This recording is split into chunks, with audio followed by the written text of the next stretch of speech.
জনাব তারেক রহমানের কর্তৃক প্রণীত 31 দফা বাস্তবায়নের লক্ষ্যে কায়েতপাড়া ইউনিয়ন স্বেচ্ছাসেবক দলের সমাবেশকে লক্ষ্য করে আজকে 4 নং ওয়ার্ড স্বেচ্ছাসেবক দলের প্রস্তুতি ও আলোচনা সভায় উপস্থিত আছেন মূলদল বিএনপির সভাপতি ও কায়েতপাড়া ইউনিয়ন যুব দলের সভাপতি কামাল নাসির ভাই ও উপস্থিত আছেন রূপপুর থানা স্বেচ্ছাসেবক দলের যুগ্ম আহ্বায়ক লিটন সরকার, উপস্থিত আছেন নারায়ণগঞ্জ জেলা স্বেচ্ছাসেবক দলের সদস্য মহাসিন ভাই, উপস্থিত আছেন আমার ছোট ভাই মিল্লাত, উপস্থিত আছেন এই এলাকার আরো ময়মুরুদ্দিগণ, উপস্থিত আছেন আমার কায়েতপাড়া ইউনিয়ন সমস্ত ওয়ার্ডের নেতৃবৃন্দ। আসসালামু আলাইকুম।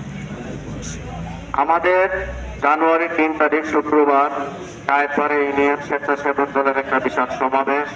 সেই সমাবেশকে লক্ষ্য করে তারেক রহমানের প্রণীত 31 দফা সকল জনগণের কাছে পৌঁছে দেওয়ার জন্য আমরা যে 3 তারিখ সমাবেশটাকে লক্ষ্য করে যে সমাবেশ করতে যাচ্ছি, তো ইনশাল্লাহ আমরা সবাই সমস্ত ওয়ার্ডের একত্রিত হয়ে সব লোকজনের একসাথে হয়ে এই কায়েতপাড়া ইউনিয়ন স্বেচ্ছাসেবক দলের সমাবেশটাকে খুব সুন্দরভাবে, খুব সুশিক্ষিতভাবে, খুব সুশৃঙ্খল ভাবে জনাব মুস্তাফিজুর রহমান ভূঁইয়া দীপু ভাইকে আমরা উপহার দিব একটা সমাবেশ।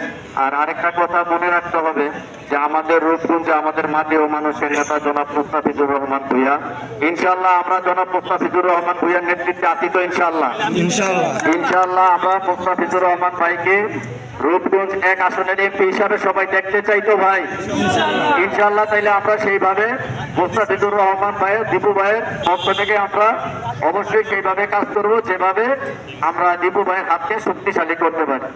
আসসালামু আলাইকুম।